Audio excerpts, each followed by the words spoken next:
9. The infallible moment. One of the more interesting statements by Sartre is his declaration that for existentialism, all human activities are equivalent.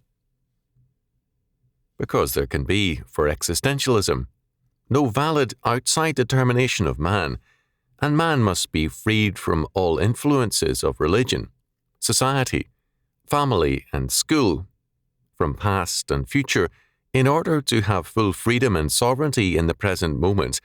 All things are equal, because all things are equally meaningless. For existentialism, Sartre holds, it amounts to the same thing whether one gets drunk alone or is a leader of nations. The only valid goal is to be truly free from all outside determination and to be fully self-conscious as an autonomous being. In terms of this goal, it is likely that it will be the quietism of the solitary drunkard which will take precedence over the vain agitation of the leaders of nations. The leader of nations will be influenced by people and events. The drunkard will be the better existentialist because he will be influenced only by his own desire to drink. The existential moment is the present as lived by man when he divorces himself from the past, from men and society, and from all considerations of God and good and evil. Such a man, having recognized his freedom, will be beyond good and evil, ostensibly. He will live in the existential moment beyond judgment, because the existential moment is always infallible. What existential man wills and does is of necessity infallible, because no legitimate standard is held to exist which can judge man and declare any variations from his actions to be mandatory.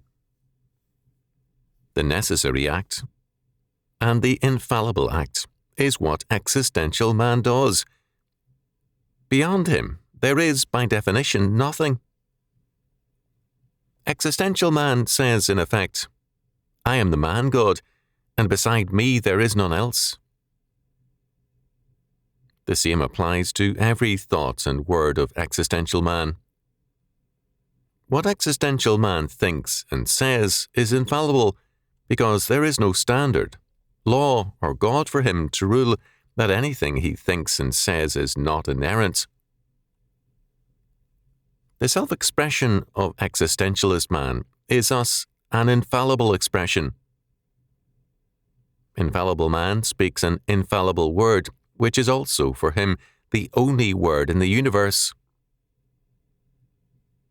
The moment is always infallible, and because existential man refuses to bow down to God, time, history, and society, he lives without reference to the past and future in an eternal now.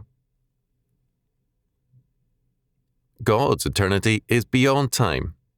Existential man's, quote, eternity, end quote, is the moment, the eternal now. Guillaume Apollinaire, barely 20, wrote portions of a novel in which he had a character declare concerning the coming new man. On my arrival on earth, I found humanity on its last legs, devoted to fetishes, bigoted, barely capable of distinguishing good from evil. And I shall leave it intelligent, enlightened, regenerated, knowing there is neither good nor evil, nor God nor devil, nor spirits nor matter in distinct separateness. The emphasis on the ultimacy of the moment has led to what Kenneth Keniston has called the cult of the present. In this faith, the here and now is everything. Experience divorced from eternal standards of judgment, activity and adventure for their own sake, and a heedlessness about the future mark the cult of the present. There is a search for total meaning in the present, but this total meaning eludes existential man. Drugs are very important to existential man, because drugs provide the nirvana of the moment.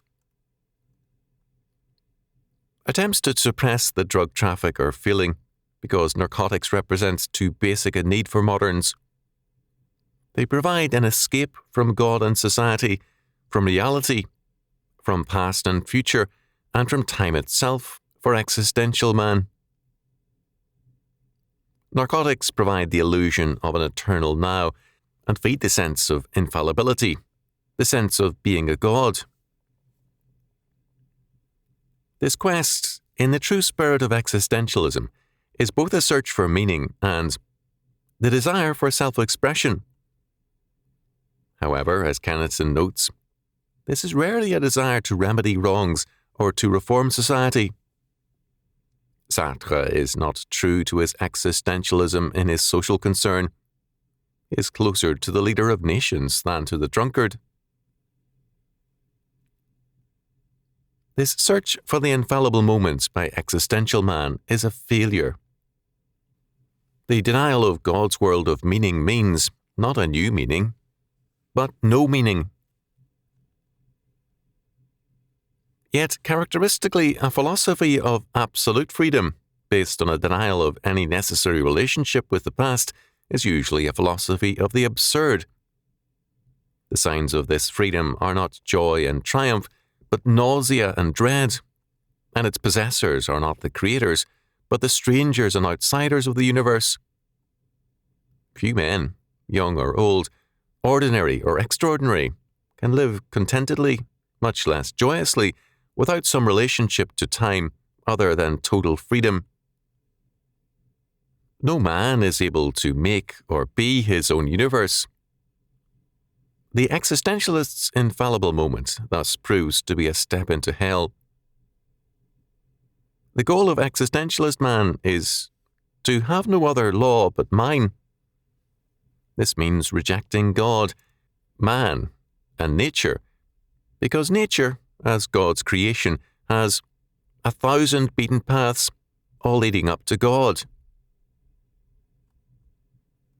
The infallible moment is thus an illusion, but it is an illusion which is central to the life of modern man.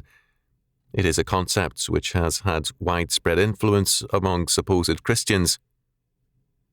It is thus necessary to cut the ground out from under rival doctrines of infallibility in order to leave fallen men, both those outside the church and those within, without excuse. Moreover, we should remember that the charismatic movement, with its emphasis on revelations and experience, has, in many cases, deep inner links with existentialism. The periodic rise of charismatic movements in history is closely linked with the prevalence of the cult of the present